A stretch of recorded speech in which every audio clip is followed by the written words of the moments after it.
Well, hello and welcome to Insight with Political Tours and Beyond the Headlines. Later this week, we're launching our US election tour series, where you'll be able to ask voters and experts alike the key questions in the run-up to Election Day. According to the national polls, it looks like Donald Trump is about to face a heavy loss. But anyone watching this program will know it's not the national polls that count. Today, we're here with Dante Chinni, the data expert and the director of the American Communities Project at Georgetown University. Dante and his team have devised a new way of looking at how Americans vote, and it should give us a better idea of how things are shaping up for Election Day. We've used that research to choose 6 counties in 3 states that we'll be exploring over the next 3 weeks. Hello and welcome to Insight, Dante. Hi, well, thank you for having me. I'm happy to be here. As well as Dante, we've got Malcolm Brown, who's our correspondent in the States, who'll be leading our virtual tour, and Dave Swenson, professor and economist and political commentator from Iowa State University, who was with us during our Iowa caucuses tour. So I'm looking forward to having both of them joining in later in the program. But we're just going to get going now with Dante. This session is deliberately nerdy, if you like. We're going to be looking at the data and the kinds of people who are likely to sway the election and where they are. In a moment, we'll look at the national and state polls, and then we'll get into some grittier stuff at a county by county level. But just to start with, Dante, can we just get an overview? From what I've read about what you've been writing, this is really about a battle for the suburbs. Yeah, so I think the way to think about the U.S., I mean, the U.S. is a big country. There's a lot of land, but when you get right down to it, people tend to live in urban places. And when we say urban places, there are the cities, and then there are the places around the cities. The suburbs. The suburbs hold a lot of different kinds of people, and there are a lot of different kinds of suburbs. I think it's a word we throw around a lot in this country. Suburbs can be really densely populated and be a lot like cities. They can be whiter and less diverse than cities. They can be more sprawling than cities. And really depending on what type of suburb you're talking about, the vote looks very different. And the campaigns are appealing to them, I think, in different sorts of ways. Okay, I really love your approach. I mean, during our election tour series, we're going to be looking at the issues, how people have reacted to COVID, Black Lives Matter. We're going to be getting into all the things that we're very familiar with on TV and reading the papers. But the approach we have here is very much data-driven, and it's a very different approach, and I really like it. But just to start with, in contrast to the way you work, let's look at the national polls, and let's bring up some polling from the Financial Times. And this is the poll of basically looking at the average of national polls, and we can see in just a second you'll see that it's Biden and Trump on a national on their overall figures across the whole of the United States. And I think we just need to come back out of that and go back in. At the moment, I can't see. I can just see a black screen. I don't know if anyone can see. Can you see? What can you see? And are you just looking at a black screen, or can you actually see things? I can see some stuff here. Yeah. So, and so the FT poll shows Biden up by about 9+ points really over Donald Trump right now, 51.5 to 42.2. And I mean, that is a massive lead. That for this late in the race, it's a really, really large lead. And I think in any other election that was pre-2016, right now we would think this election's over. The reason we don't think this election's over is because 2016 proved to kind of shocked so many of us, and the polls, a lot of people say, turned out to be wrong. They didn't really turn out to be wrong. It's complicated the way you look at it. Yeah. But this is a very big lead. Yeah, okay. Well, let's go on to the next couple of slides. So the next one, we've got the overall. So if you were to break things down on a state by state level, it looks clearly like the Democrats have got a very strong lead there. The uncertain ones are really more on the sort of in former Republican territory or areas that Trump won last time. So looking at this once again, we would think that Trump is clearly in trouble. Texas. First of all, the idea that Texas is even in that toss-up column is absolutely, that's remarkable. That hasn't happened for a very long time in this country. Yeah. Okay. nevertheless, they've got it wrong beforehand, and one is going to hesitate to make too clear a prediction. Nate Cohen and also Nate Silver, but both those key polling analysts suggest that there's at one stage talking about 1 in 3 chance of Trump winning or a 1 in 4 chance of Trump winning. I mean, those are still, that's a significant odd. Those are significant odds. Let's go on to the next slide here now, and those are the poll margins. So once again, we can see in the sort of key swing states, the Democrats have the lead there. But now let's go, and as an introduction to the way you look at things, Dante, let's just look at this map and how you divide the US population. Can you just talk a bit about this, Dante? Yeah, so the way that we define communities, the American Communities Project, is we try to get away from the idea of regions, and we try to get away, obviously, even from the idea of states. States matter in terms of the Electoral College in the United States, but states are very complicated places. I grew up in Michigan. There are a lot of Michigans in Michigan. There are a lot of different kinds of place in Michigan. There's a lot of Virginia. There's a lot of different Virginias in Virginia, depending on where you are.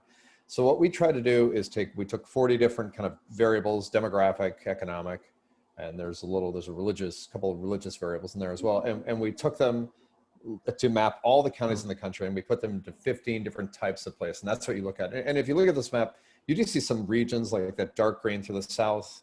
That's what is traditionally called the Black Belt down here in the United States, large African-American populations. Sorry, that was my wife bothering me. And then you see some are actually much more dots.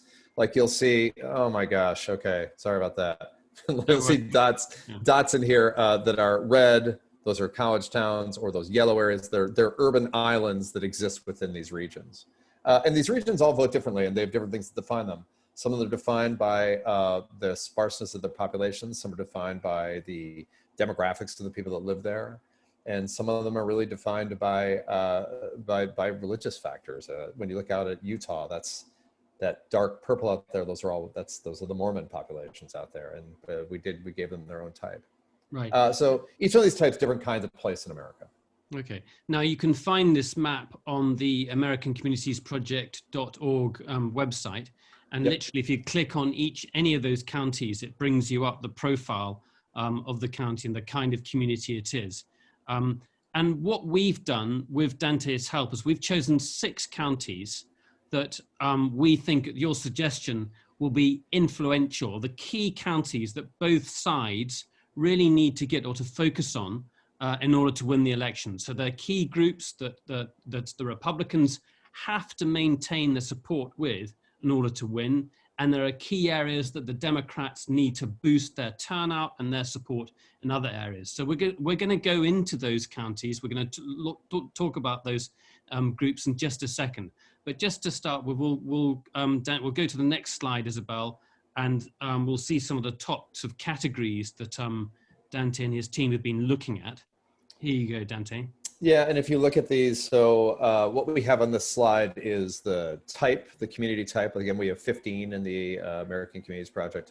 And you look at what the margins were in 2016, who won them, Trump or Clinton, and then using the NBC Wall Street Journal poll, we have a merge of data from the year, and you can see what's going on in there. If you look at some of these places, again, African-American South, there are lots of blacks in those communities, lots of African-Americans, but there are also a lot of whites, and the whites and the blacks in those places tend to vote in very different ways. That's why they're usually close.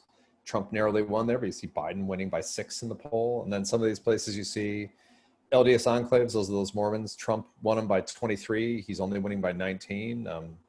Rural middle America, kind of small town America, Trump won those by 28. He's only up by 22. When you look across the board in these types, you see that Trump has seen his margins recede in a lot of these places, in all of these places really. But the thing that's really to keep in mind is that like Trump, because of the way the vote works in the United States, and because it's about the Electoral College and different kinds of states vote in different kinds of ways, you know, Trump can maybe afford to lose the African-American South because he has other communities in those same kinds of states where those communities are based, where he'll bump up his margins elsewhere. Okay, let's go on to the next one. And this now we're coming into the theme where we're focusing on the suburbs. So why is it a battle for the suburbs this time around? Well, so the suburbs, the way, if you look at them in most polls, are about about 50% of Americans live in the suburbs. And what we did when we looked at this is these are the places that really mattered for a couple of reasons. You can see the big cities, which hold suburban populations, they always vote Democratic, and Democrats get big margins. They need to get that out of those places. These urban suburbs, lots of people live there. Democrats need to run up the margins in those places. Those middle suburbs, Trump kind of did. We'll talk about it in a second, but those blue collar suburban communities, middle suburbs, those are places that are full of white voters. They tend to be less diverse, fewer college degrees.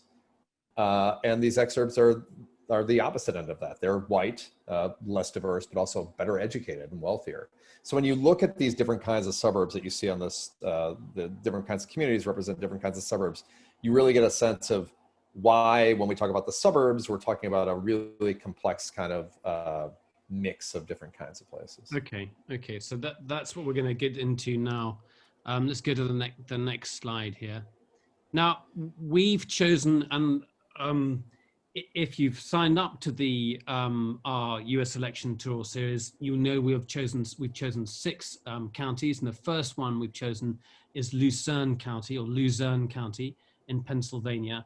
And that comes under this category here. So Dante, tell us a bit about Luzerne.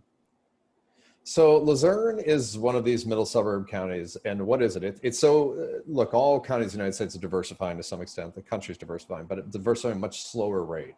So still whiter than the nation as a whole. And it tends to be full of white voters without college education. And you can see, if this looks at the presidential vote since 2000, for a while, these places have been very close, very close in 2000. They actually flipped in 2008. Barack Obama won these places, close again in 2012. And then in 2016, Donald Trump really blew these places wide open. He won them by 13 points. That is a massive swing. This was really the core of Donald Trump's victory in these places. This is how he won the presidency. And we were talking about before about the Electoral College. These places are especially important because of where they're based. Heavily based in Pennsylvania, Ohio, Michigan, Wisconsin, these Rust Belt states where Trump narrowly won victories, but it was enough to propel him to the presidency. Yeah. And does he have to maintain that vote in all those states? Is there a different way in which he can, come up with the same number of electoral college votes? If he loses Michigan, where else does he go to get those votes? So that's a real good question. There has been some talk that Trump folks have made noise about some places they thought they could win. They think maybe they could make inroads in Minnesota. One of them said that, somebody inside the Trump campaign somebody I worked with was telling me, said they thought they could make inroads in Oregon. Look, the poll numbers just don't say that. So if Trump loses these middle suburbs, if he loses those Rust Belt states, it's very, very unlikely he's going to make it up for it. Right now, the odds that Trump is going to win more states than he won in 2016 is very low. He needs to maintain what he has, and extending it is very unlikely. So he needs these voters. He needs these places. Okay, so Malcolm on Thursday is going to be in Lucerne, talking to those voters, seeing how they have been assessing Trump over the last 4 years, and indeed over the last few months. So I'm very much looking forward to hearing what they're going to say. Let's go to the next slide, and we're into a different category here, and that's cities. And we're going to be heading on Friday to Philadelphia. So the big cities, as you can see, over time, they've been Democratic and just more Democratic. I think this is, Hillary Clinton in 2016 won the big cities by more than Barack Obama did. These places they're fascinating. I mean, they're rich and they're poor. They're well-educated and higher rates of illiteracy. This is really the top and the bottom of kind of American economic wealth, success. And the really interesting thing is they're very Democratic, and they hold 2 large Democratic constituencies. One they hold is minority voters who still tend to vote Democratic, particularly African Americans. And then they hold college-educated white people. And those 2 groups are essentially the backbone of the modern Democratic Party. And it's pretty fascinating because they in some ways want very different things, right? If you're making really good money and you're a college-educated guy with a job in tech or something like that, the idea that you're voting Democratic, and I live in Washington, D.C., there's a whole other part of the city when you get to the other side of the Anacostia River here that's poorer, very few college degrees, and yet they still vote Democratic. Why is that? Well, it's just, it's the way politics is shaken out in this country over the past, like, really 2 or 3 decades. And Republicans just have not been able to make inroads. Republicans, as they've gone more downscale and started to win more voters without a college degree and lower income voters, have not been able to win African American voters over at all. And I think it's because of other tendencies within the party that have pushed those voters away. But one has to say that last time the Clinton campaign really neglected Pennsylvania, and that the turnout in Philadelphia was not what it should be, and that's something they're really focused on this time. Yeah, Philly, it really hurt them. I will say even more for the Clinton campaign. Arguably, the vote, if they'd gotten the vote they should have gotten out of Detroit and Milwaukee, they would have won Michigan and Wisconsin. So these places, crucial, even though you can see she won by a lot, Biden wants to make sure they get those voters out again, because the difference between in these big cities, the difference between winning by 35 points or 37 points can actually determine what happens in the Electoral College, because there's so many votes in these places. 1 percentage point can equal a huge swing in some of these states. Yeah, okay. Right, we're moving further south, so we're leaving Pennsylvania behind, and we're now moving to Virginia, and 2 different kinds of suburb here. And we're in Fairfax County, which is right next to Washington, D.C. Fairfax County has changed, the demographics of Fairfax County have changed quite substantially. Virginia would be traditionally more Republican, but as Washington has sort of expanded, that's changed. Yeah, Virginia is a really good example, and Fairfax County is a really good example of what I describe when I look at the demographics as a blue blob. This blue blob has moved out of cities as cities have expanded. So it's basically, as the cities expand, there are more and more Democratic voters who need places to live, and they push out into the suburbs, and they've made the suburbs more and more Democratic. The urban suburbs in particular, they look a lot like the big cities, increasingly like the big cities, very well educated, high incomes, but also increasingly higher levels of poverty and much more diversity. These are places where Donald Trump has made a big push during his campaign here about talking, we're going to lose the suburbs, you're going to lose the suburbs. Minorities are going to move into the suburbs, and they're going to crush your property values, because, very not so veiled appeals to racist tendencies. These places are actually proof that that's not true. Like these urban suburbs have grown much more diverse, still very wealthy, and still really doing quite well economically, and the communities in them are really thriving. We're in danger of sort of denying that people have opinions of their own volition. It's as though, in a way, that we can categorize everyone and therefore know how they're going to think. There has to be a degree to which the Supreme Court can, the battle for Supreme Court might change some views, or how Trump has behaved might change a few views in the last few weeks. So, normally you would say that, but like the thing that's been really remarkable is 2020 has been such a chaotic and hectic year, and full of all these tremors, and obviously COVID all around the world, but in this country, the Black Lives Matter protests, and like every week it seems there's something else crazy. Trump gets COVID himself, but the poll numbers don't move. The thing that's truly remarkable about 2020 so far is that it's been an incredibly chaotic and hectic year, full of all these huge changes, yet the race stays essentially the same. It's these urban suburbs. I don't make predictions. I hate making predictions, but these urban suburbs will vote Democratic. They will. And they'll vote, and my guess is they'll vote more Democratic than they did even in 2016. And that, as you can see, that's a pretty large margin when you look on that graph. Yeah, but it's the margins, it's how people maintaining the vote or increasing it, which is for both sides, which is crucial.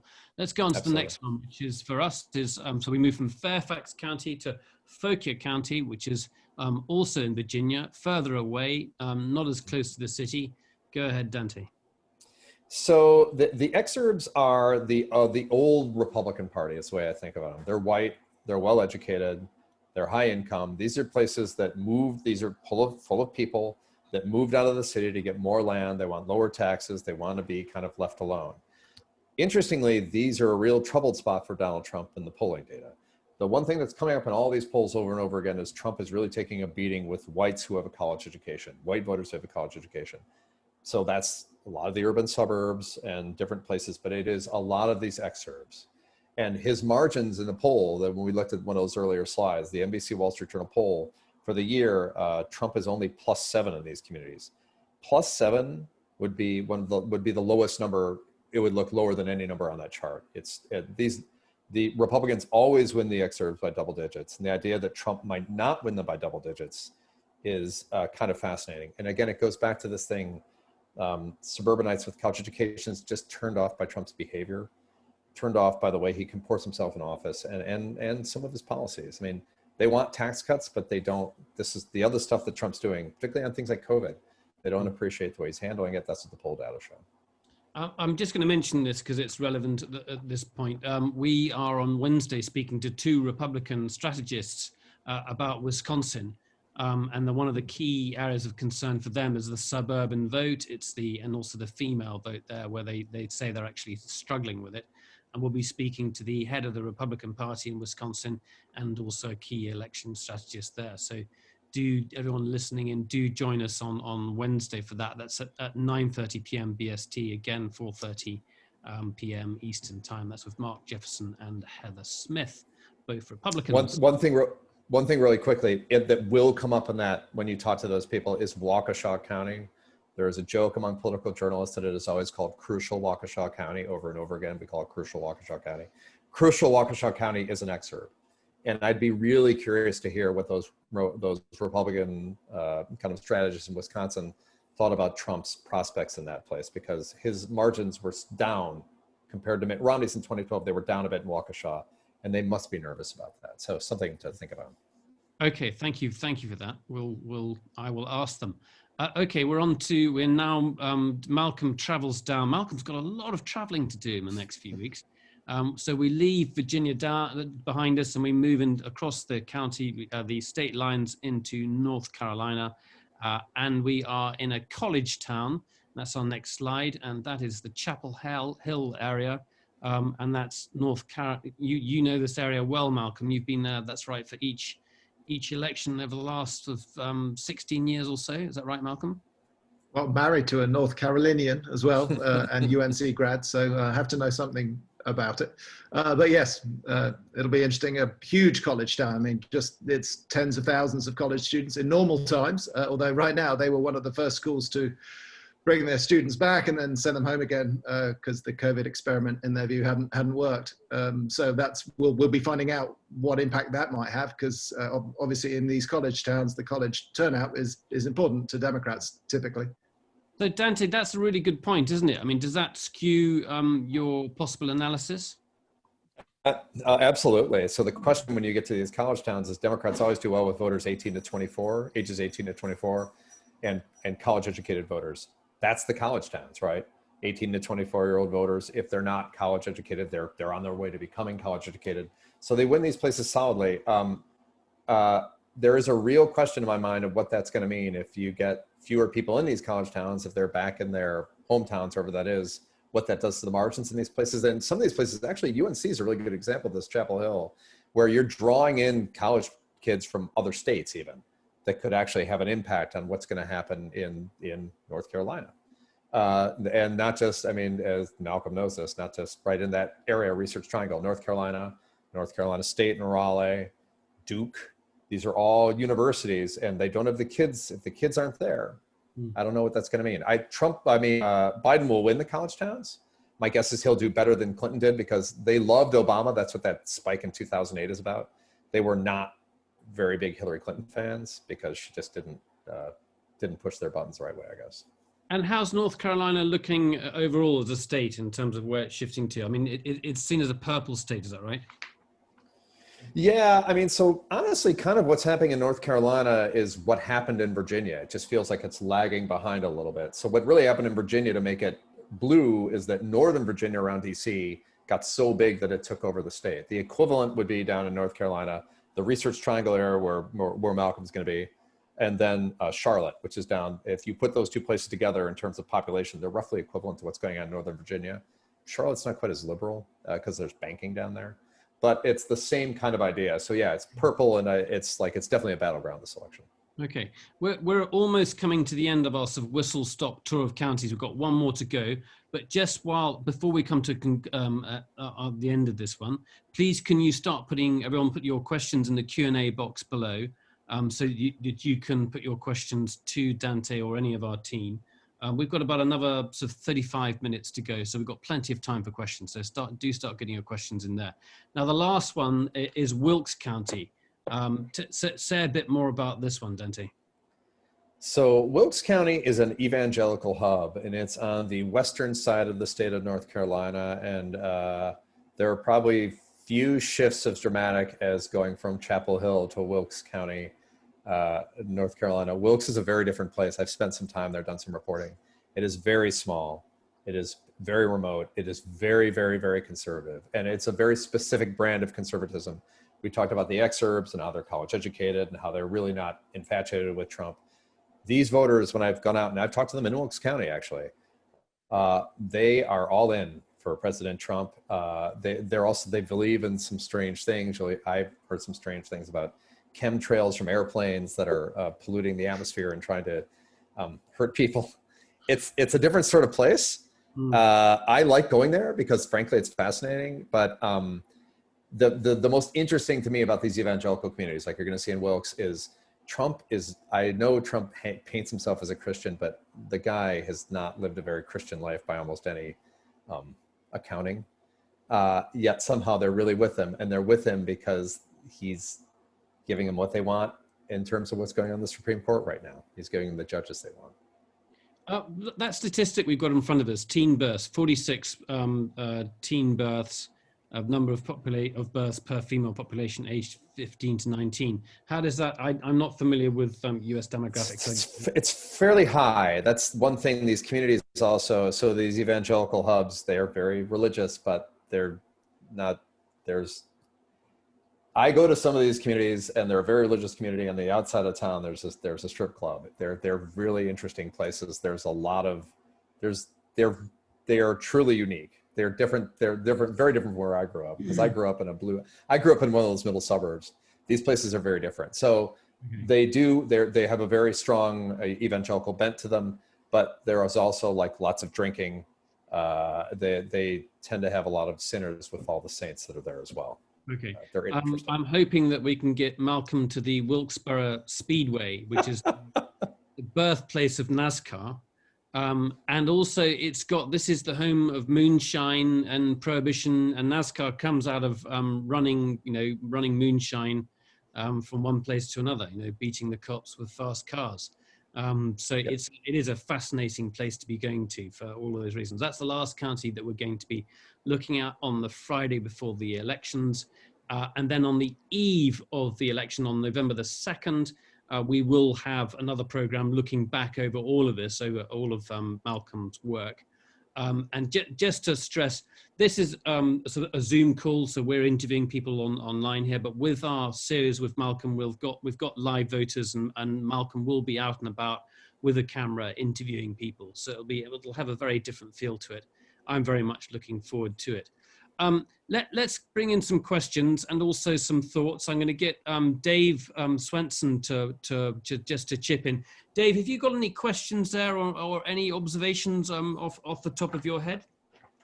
Well, the first observation is, as Dante was going through the list and as you were talking, I had an opportunity to pull up profiles of every one of the counties, and the economic and social profiles are just absolutely stark in some of these instances. For example, you just have Wilkes County in North Carolina. The probability of the population with a college degree is just 15%. When you were up in Fairfax County, it was 61%. And, these kinds of dynamics really, really matter. First of all, the demonstration, all of this stuff was just absolutely fascinating, because you really picked a neat set of contrasts, and which of course is the essence of vision. So we get these contrasts. What's going to be interesting to me, not so much of the horse race politics, but more towards the behavior of the electorate as we move through, because we have so many things now, as Dante said, that we didn't have 4 years ago and 8 years ago. We have a lot of early voting. I've voted. Everybody I know has voted. We have paranoia about the polls. Very smart people who live by me are horrified that their vote's going to be destroyed. there's all manner of electoral dynamic, and I think it's affecting neighborhoods. I was watching a little piece this morning, and I believe it's in Atlanta, Georgia. Early voting, people line forever, people standing in line for 5 hours, refusing to get out of line for fear of their vote not being counted. This has an interesting life or death struggle to it for some people, and I believe it's going to be fascinating to see how this thing works its way through over the next 3 weeks. Dante, I mean, I know that we all know, we think that many things are going to be challenged in the courts. There's going to be counting that's going to go on for days, if not weeks, in some states afterwards. So there's room for plenty of confusion about that. But are you seeing any changes in sort of voting dynamics because of these fears? I think to David's point, so many people are voting early. I voted. My wife and I voted yesterday. I spent a lot of time on the phone talking to former Trump voters today for a story I'm working on for the Wall Street Journal. Everybody I talked to had voted already, which again, when you talk about like dynamics changing the race in the next couple of weeks, people have voted. The thing that I think is fascinating is there is a lot of paranoia about, is my vote going to count? Though I notice people are still mailing their ballots in, and that's a real concern here. To me, the bigger factor is when this thing is over, I'm not sure that court challenges are going to matter as much, because I'm starting to think that this election may not be as close as we thought it was going to be for a while.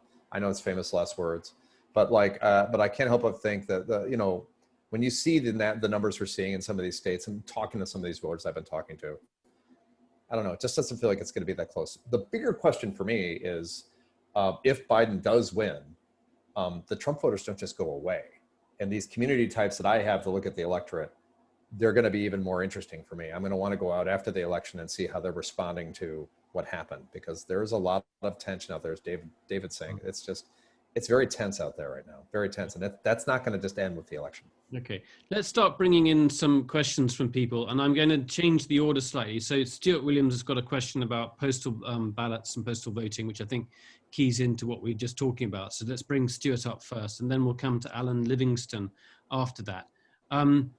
So if we can just bring Stuart online. Stuart, go ahead, Stuart. If you just open your microphone, you should be able to go ahead. There you go. Can you hear me? Yeah.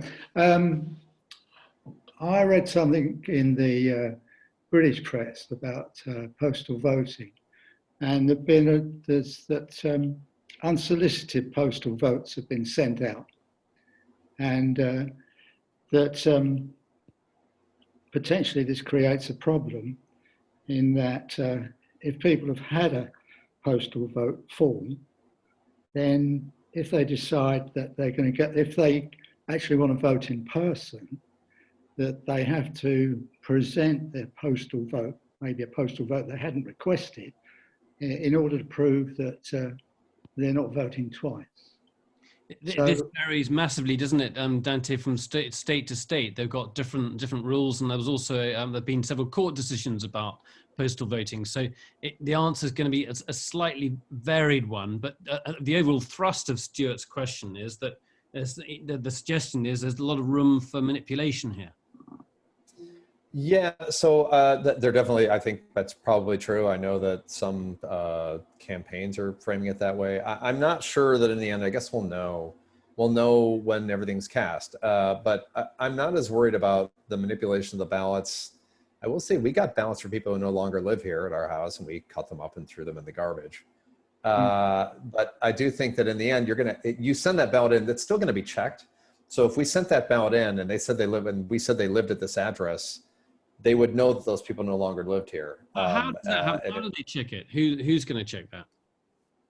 Well, it's like when you go to vote now. When you go to vote now, you say you live someplace, they have something that shows that you live there, they have proof that you live there, and then normally you would sign something and then you go vote.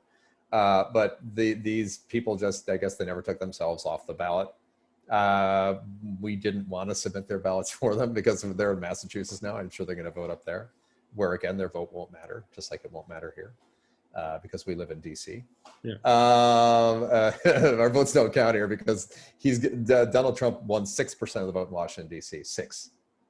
So our votes are essentially irrelevant. But it's an excellent question. How is that vote checked? How do they check to see whether the that person's should have been on the electoral roll there or not? How is that checked?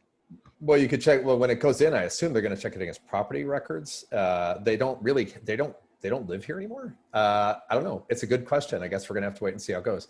Look, if too many votes were submitted, the number of votes submitted would be more than the people that lived in the district or the city or the place where they have registered voters, and they would know that that's just not. Okay, so I guess what you're suggesting is if the margins were very small, this is going to matter significantly, like hanging chads in Florida. If you're talking about hundreds of votes to swing a key state like Florida, or Texas or Arizona or whatever, right. That could matter. But you're saying if the differences are big, no one's going to be quibbling about it. I have a feeling that in most of these states, these votes aren't going to be as close as we think they're going to be. I may be wrong about that. But I have a feeling we're going to be talking about 5 or 6 point wins in most of these states, and it's just not going to be enough to make as big a difference. Okay. We should also just point out that the threat of postal fraud is very much a Trump campaign talking point, and the counterbalance to it on the Democratic side is that there's a big concern that postal ballots that have been legitimately cast by the right people will be unfairly excluded for sort of arcane bureaucratic reasons. So one of the safeguards, to answer your earlier question, what are the safeguards?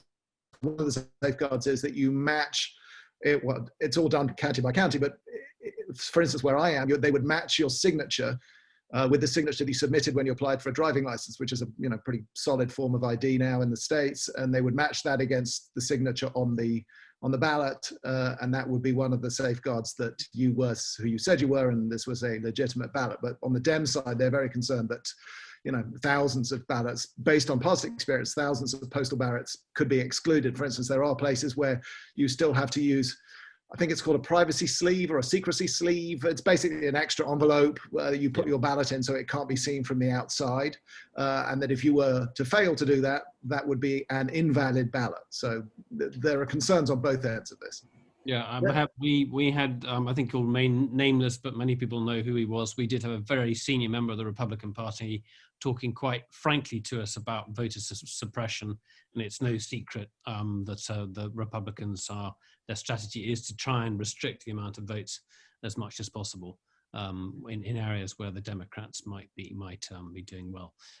Okay, I think that's go on, Stuart, go on. Yeah, I mean, with postal, I mean, you have postal voting here in the UK.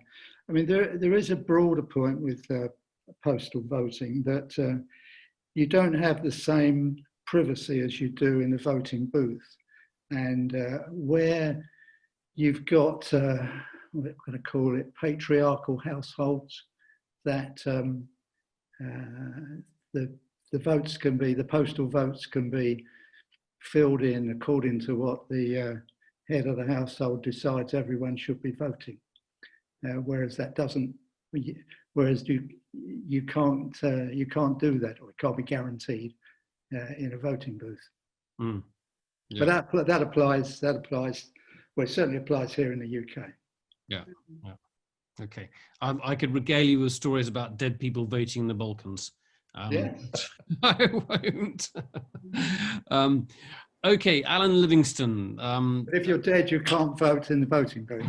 Right, that's true. But somebody else can vote for you sometimes. They do. And sometimes they vote without even going to a voting booth. So, Alan Livingston, go ahead. Hey, Nicholas, you look great. It's good to see you again. You too. I'm in Texas, and of course, when you talk about missing votes, et cetera, we have a long history going back to LBJ's miraculous win when he was in the Senate race. I think it was the 279 votes that miraculously appeared, the voters did, and they're all in the right order, and they all voted exactly for Lyndon. But anyway, down here, there's very few undecided voters. Especially in the more educated groups. The big question here is why Texas is in play, they say, is whether or not there is much enthusiasm in the minority communities, especially in the Hispanic community. And the question I have is, it's always a question of who is able to turn out their base vote.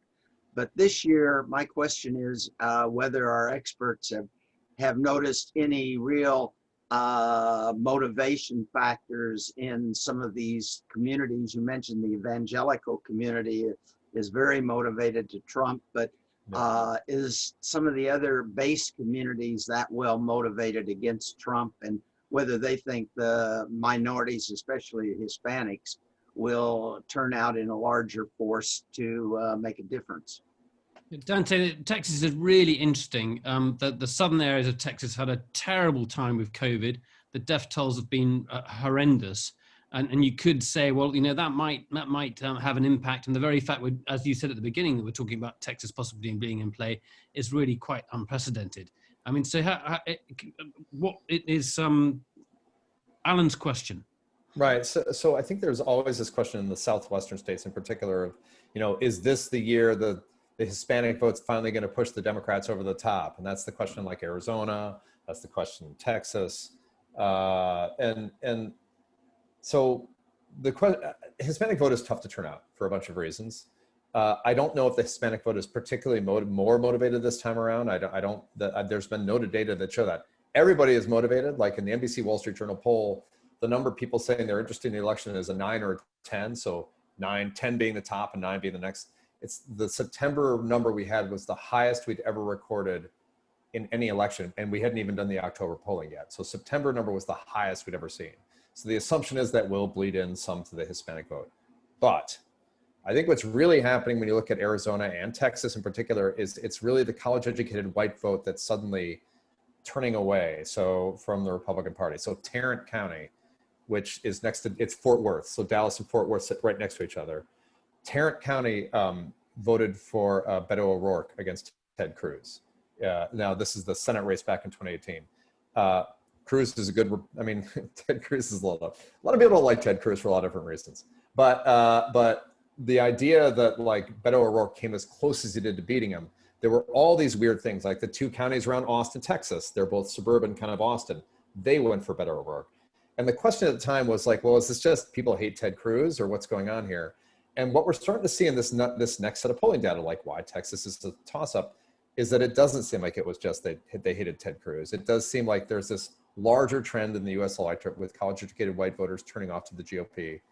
You see it in Texas. You see it in Maricopa County in Arizona. It's not just Hispanics. It's about white voters that are not interested in the Republican Party anymore. The other thing that's absolutely fascinating is most electoral votes are determined by the state. And you win the state, you win all the electoral votes. But there are some exceptions. One of them is Nebraska, which is a very red state, a very rural state.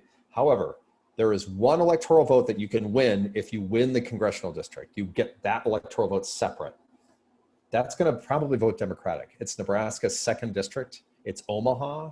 And the idea that Omaha, Nebraska is going to become a Democratic stronghold is absolutely insane if you know anything about American politics. But it's about this larger trend in politics where urban areas, no matter where they are starting to look more and more Democratic. And I think that's what's happening in Texas, in my opinion. I've got to say, I mean, you again, this is as though the facts don't matter, that it's almost a Marxist analysis. It's economic determinism that's dictating the outcome of the election. Well, yeah, it's not purely economic determinism. So like, I do think it's like, what's really happened, like why that map looks the way it does and why we're seeing this urban thing that we're seeing is we have decided in the United States to divide ourselves into tribes. And we have moved in with our tribes through it's like sins of commission and sins of omission. We have either proactively decided to move near people that are like us, or we haven't been able to afford to move. And those are the people that are left behind and they tend to be a certain way. And the data just keeps showing this over and over again. And everything's reinforced in this environment. So you choose to live in a kind of place, it attracts people like you. The brands that move in are the kind of brands that cater to those people. And increasingly, we all live in these little bubbles that are designed for our particular socioeconomic strata or demographic slice. And that seems to be happening more and more. And I think it's niche marketing combined with the fact that we're deciding to live in like-minded tribes. And those two things together are creating this thing that I think we're seeing.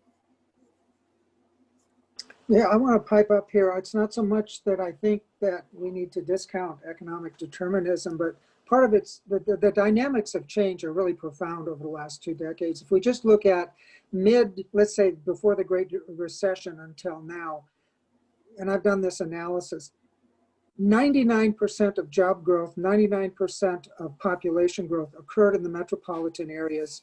The remainder got 1%. The West and the South got the bulk of the new people. The Midwest and the Northeast got much less. And then you have to overlay that with who are the people that are fueling this growth? Well, some of it's immigration, but a lot of the mobility is among young, college-educated, and or not necessarily college-educated, but motivated young people and or educated people flocking into these metropolitan areas or in those environs. And that too is going to explain a lot of what's going on in the United States. And just really quickly, I'll follow up on that because that's an excellent point. I did a big project for the Wall Street Journal where we looked at the alumni of the 150 largest colleges in the country and where they went after graduation. And they all went to urban areas. Like it was 65% were going to urban areas. And it was just, and you could see where they went, lines going to different places. And there were, you know, if you're in the Midwest, you went to Chicago. If you were on the East Coast, you went to New York, or if you're in the South, you went to Atlanta. But these places just get bigger and bigger, and they're filling up with this kind of person, as Dave's saying, and that's having a big impact on politics. I'm back. I don't know what happened there, but the signal here dropped out. I don't know where we got. I've lost track of the questions. So because the questions have been wiped out. So I'm just going to go on. Nick, Mark. we were just wrapping up the whole issue of motivation, determination, and so on. And I had a sort of a macro point on that. This is on Alan's question still, but you know, there is clearly not, and just anecdotally, there's clearly not the same level of enthusiasm for Joe Biden among his supporters than there is for Donald Trump among his supporters. I mean, you just don't get lakefuls of people in speedboats with Joe Biden flags and so on. I can just tell you from where I am, there are at least 3 farmers who have set out very large hay bale signs, which they fabricated themselves and painted for Trump. One says Trump Pence, one says Farmers for Trump, and I can't even remember what the other one says, something with Trump. You know, people aren't going and typically not to the same extent doing that for Joe Biden. On the other hand, the level of enthusiasm among people who want to get rid of Donald Trump is extremely high. So Joe Biden benefits from that. So on the big picture, that's, you know, it makes up for to a large extent, and we'll find out around the election time whether that's enough. But the motivation thing is a little bit unusual. It's also fair to say that Joe Biden doesn't have the negatives that Hillary Clinton has. While he may not be as popular, as it doesn't generate as much excitement among his supporters, he doesn't have the national negatives that Hillary Clinton had. Okay. I'm going to try and bring in 2 questions at a time if we can. So if we could bring in both Lynn Maddock, who's in Australia, and then Peter Kessler. I think Peter might be in Switzerland. I'm not too sure where Peter is at the moment. So Lynn, you go ahead, and then we'll take Peter Kessler straight off the back of it. Lynn, go on. Thanks, Nicholas. Will the Republicans try to run a scare campaign against Kamala Harris? Are they capable of doing it? And would that be effective in the suburbs? Okay, and then Peter Kessler, let's add your question to that, Peter. So you just unplug your microphone. Much. Yes, hi, thanks. I'm just curious about comments on the outcome of the Senate seats. Senate race. Okay, two questions there. Let's deal with the predictions on the Senate race first, and then come back to Kamala Harris. Dante, the Senate is harder to, it sways towards Republican. Am I right in saying that the actual system actually favors the Republicans generally, but what's up for grabs this time? So the seats that are up for grabs this time are, they're more Republican. And the thing that's actually kind of interesting right now looking at the battlegrounds is states that normally would not be on the battleground map are on the battleground map. So all of a sudden the Kansas Senate seat looks like it's in play. The Senate seat in Iowa, where Dave is definitely in play. Senates. There's 2 Senate seats in Georgia that are in play. The Senate seat in South Carolina for Lindsey Graham. These are not Democratic strongholds. These are Republican. These are traditionally. I was a battleground. Those other states, those are Republican states. The idea that those states are in play is very troubling for the GOP. In terms of who wins the Senate, I think it's very likely that if Joe Biden wins the presidency, the Democrats take the Senate because they're like, I don't know what's going to happen. North Carolina is another one. But there was one poll today actually out of Michigan that showed that Trump is losing pretty badly in Michigan, but the Republican Senate candidate there was within a point of the incumbent Democrat. So maybe they could pick one up. And obviously there's a Democratic seat in Alabama. Republicans will take that seat back. That's Republican territory. But my guess is Democrats, if Biden wins, Democrats will take control of the Senate. Now that doesn't mean they're going to be able to do whatever they want with it, but my guess is they'll emerge with control of it. Okay, Malcolm, do you want to address the question about Kamala Harris and how much traction could be gone? Well, just one thing on the Senate too. Just you mentioned Dante mentioned South Carolina. I mean, just for a sense of scale, the fundraising numbers just came in for a man with no national profile, good local profile, but who's running against Lindsey Graham, the incumbent, where the Senate incumbency typically is a huge advantage. His latest numbers, these are quarterly fundraising numbers. I think it was $57 million, which is it's certainly a record in any Senate race in history, in American history. So I think it beat the money by $30 million. Yeah, so a lot of money. A lot of it coming from out of state, in fairness. But Lindsey Graham's been something of a lightning rod, so it's not totally typical in that sense. But just to give you a sense of the scrap that's on over this. But let's getting to your question about Kamala Harris. I mean, yes, of course they're going to try to demonize her. She makes it a little difficult in some respects. So Donald Trump recently just called her a monster. They will paint her as the Republicans will definitely try to paint her as part of a socialist ticket. It's a little harder in that sense because she was an attorney general in California, which, despite California's relatively liberal reputation, is still, you are the top prosecutor. It's hard to paint you as a sort of complete leftist pinko soft touch when you've in fact put people away in a state which has the death penalty. So she makes it a little harder. She's telegenic, she's smart, she's used to the kind of give and take in court. So she thinks on her feet pretty well. I think the general consensus was that she did pretty well in her debate against Mike Pence, who was also thought not to have done a bad job in the vice presidential debate, which got a bit more attention this time around because both presidential candidates are in their 70s, and the vice presidential ticket looks a bit more relevant this time around than it may have done in the past, especially in the case of Joe Biden, perhaps. So, yes, the attempt is underway. But there's very little time to change the narrative, and as we've already pointed out, I mean, voting is well underway. We've been voting for weeks here in Virginia since mid-September. So, millions of votes have already been cast. So to some extent, what is said and happens now will matter less than in past elections. And Lynn, I think she's actually conscious that she could be targeted in that way. And I was reading a few things that said that she essentially pulled her punches during that debate so that she didn't actually distract too much from the campaign and become a lightning rod for the Republicans. I'd like to bring in Jim Lowenstein, if Jim is up there, or maybe we'll bring him up in a second. And then I tell you, we'll bring Pip Lees first and then Jim Lowenstein. So let's take Pip Lees first. Pip, just open your microphone up. Pip. Hello. Yeah, hello hi from New Zealand. I wanted to just raise the question of touchscreen voting and optical scans.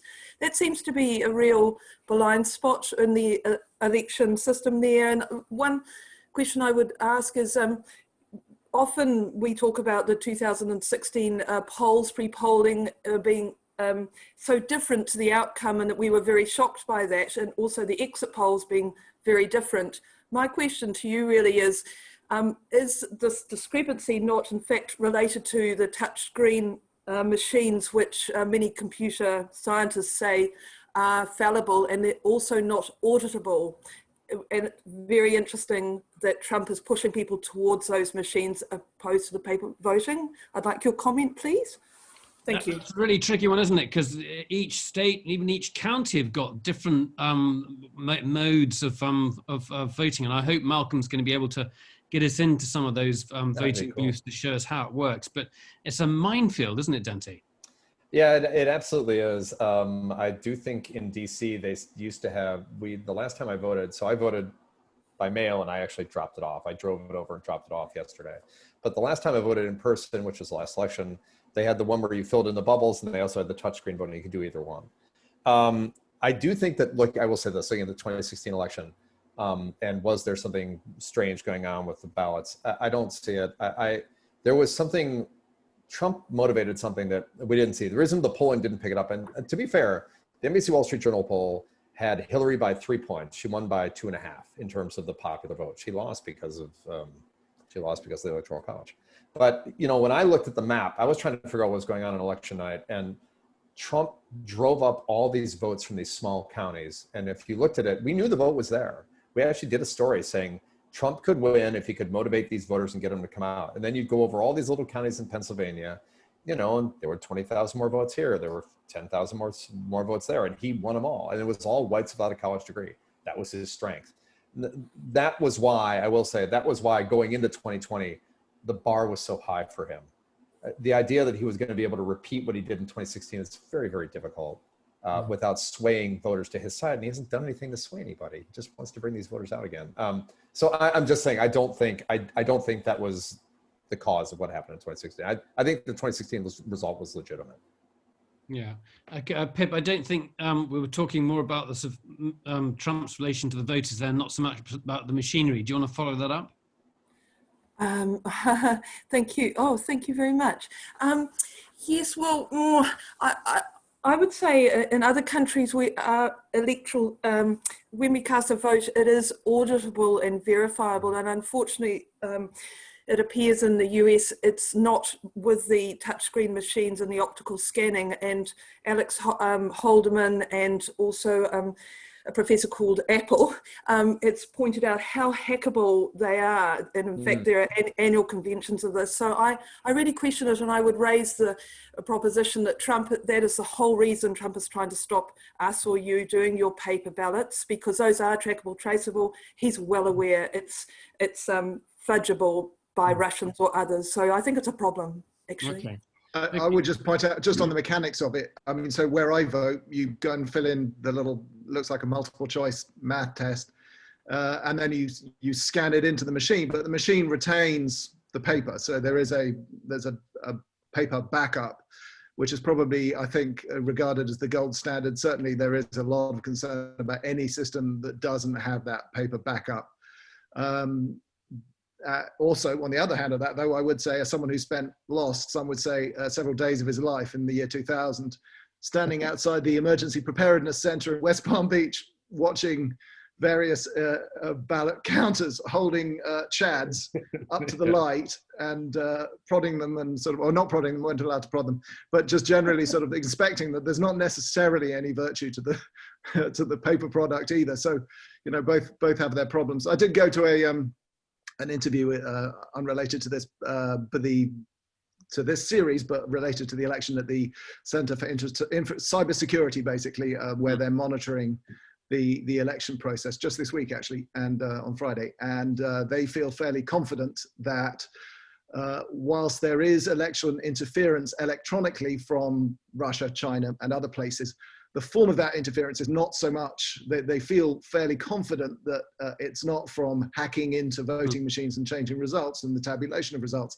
The interference is coming in the kind of the social sphere, where influence and thinking and that end of things is definitely underway. Whether it's having an impact or not, they don't know for sure, but that end of things is definitely open to interference too.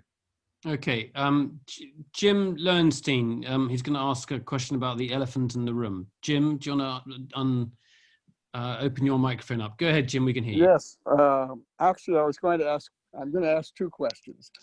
The first question is, in the last election, 2016, we had third-party candidates, Green Party, Libertarian Party, and they were somewhat decisive in those very close states. We don't have that this year. We have the parties, but it seems to me that their votes are going to be negligible. And the second question I have is, in these states in the Midwest where COVID infection rates are very high, has that changed voter preferences? It's changed voter behavior. They voted by mail instead of in person, but has it changed preferences? Can I bring in Dave Swenson just to start with, because Dave, his research is really looking at companies and the economy of the Midwest and particularly Iowa. So I think COVID has had an enormous impact. And the question is, how does it sway people politically? And then we'll come on to the first part of Jim's question and put that to Dante. Yeah, really quickly, the large impacts that we've had in the Midwest and in the Plain States, the nodes for them were the meatpacking plants. And so you had huge spikes in early COVID illnesses in those places. They're significantly populated by Hispanics, immigrants, people from Africa. And so two things going on, many of them aren't going to vote, period. And then second of all, and it's awful to say, many people don't care that they got sick. But now we have widespread community spread in other areas. And if it's affecting a subset of the population with regard to COVID risk and their voting behavior, I have to believe it's the elderly. And the elderly are seeing a big difference between what they might have supported in 2016 versus what they need right now with regard to the dealing with COVID and COVID policies. Yeah, I mean, we're working on that's being felt in Florida, right? I mean, there's a big concern in Republican quarters about Florida, where the senior vote is so important and motivated. It's the vote the section of the vote that really turns out. Yeah, and it's all around the upper Northwest too, because you have a lot of older voters. I mean, in the last NBC Wall Street Journal poll from 2 weeks ago, just after the first debate, voters 65 plus favored Biden by more than 20 points.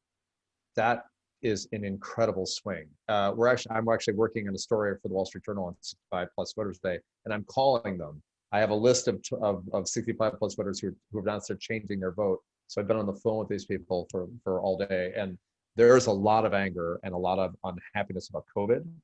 But the other thing is, with those 65 plus voters, there is, they just don't appreciate the way Trump behaves. The behavior thing is a bigger issue for some of those voters. That just like, this is not what a president's supposed to do. And that actually goes into the first part of the question, is the third party vote. Look, the biggest advantage Joe Biden has in 2020 is that he's not Hillary Clinton, frankly. When you talk to voters, how much they disliked Hillary Clinton, it's remarkable. And that's what the third party vote was about. It's not that there was all of a sudden people loved Gary Johnson or they were in love with Jill Stein and the Green Party. They just didn't like either candidate, and they couldn't see them both self-voting for Trump. And that's when you look at these polls now, we talk about how 2020 is different and how couldn't just Trump do what he did last time in 2016, because Hillary really too. It's like there was one big difference. Hillary was leading in those states like 45 to 42 or 46 to 43 or 46 to Biden's is up on 49, 50% in all these states because there's no third party vote. It's what we're seeing, I think, in these polls is much truer representation of what the vote looks like in the states. So that third party vote just isn't getting anything this time. And I think it's the fact that Trump fatigue and the fact that it's Joe Biden on the ballot, not Hillary Clinton. Also, Okay. if COVID is the story between now and election day, it's very bad news for Donald Trump, because it's clear that Joe Biden beats him in the polls on the management of COVID. It's a much more arguable point when you talk about the economy, but nobody's talking, I mean, to the largest story is clearly COVID, fueled by the fact that President Trump got COVID himself. I mean, it's very hard to knock that off the front pages when you've got an active super spreader event, as described by Anthony Fauci, at the White House. So, and to the extent, again, people are already voting, that part of the vote is, and that motivation is already somewhat baked into those votes. And Donald Trump has also engineered a situation in which there's only one remaining debate between him and Joe Biden, which could be one of those in a typical election, which this probably isn't, but it's one of those moments where you could have had two chances to knock Joe Biden and make him lose his cool, or sort of look too old or out of touch, or make a flub of some sort. He's now got one of those chances left, and it's going to be pretty late in the day. So if COVID dominates the national conversation, it can't be good for Donald Trump. Yeah, absolutely. Okay. Dante, we're going to wrap it up because you two you've got to go shortly. But just give us a few things to look out for on our trip through these 6 counties. What do you think in terms of getting the Republican vote out and shoring things up? What have we got to look out for? So I think, particularly when you go to Wilkes County, I don't think you're going to see that evangelical group. I think they're still going to strongly be behind him. I think the thing I'd really be interested in is those ex-urban voters that Malcolm's going to be talking to, and particularly if they've got a college education, and those middle suburbs, again, those blue-collar suburbs. Luzerne County, I had some really interesting reactions with voters, interactions with voters up in Luzerne County, attacking me for having been to college at all when I was up there talking to people. So have a good time, Malcolm. It's going to be a good time for you. It's so. I'll have to change my bio. Yeah, well, they told me I was what was wrong with America. That was hard. So I'm curious to see if those people are still as much behind him. If Malcolm runs in the voters up there in particular, if you talk to voters that have I voted for Trump last time, I just can't do it this time. Any voter you run into like that in the middle suburbs that's a real blow to Trump, in my opinion. So that's going to be fascinating. So the ones we really got to look out for. So Luzerne at the beginning of our series, Wilkes at the end, and then interesting to see what's happening in those exurbs, the more conservative areas just beyond the suburbs, how they're doing. It's going to be a fascinating series. Thank you very much indeed, Dante, for joining us. It's been a really, really good overview. I'm hoping that Malcolm can stay on for a few more minutes, but I know you've got something else going on too. Dave Swenson is going to stay on the line for a bit so that we can bounce off some questions with him. I'm just going to run through the programs for the rest of the week. Tomorrow, we've got a real change from our usual political diet, and that's Freya Sims and Helen Linfield, who are going to be talking about lockdown and rejigging your apartment or your home, getting a new kind of look. So that's really interior design, not really political, not politics in any way whatsoever. So a break from our normal political diet. And then on, that's Confined Design on Tuesday at 5 a.m. San Francisco time. You can see all the times below there. It's 1 p.m. in London, 8 a.m. in New York for that one.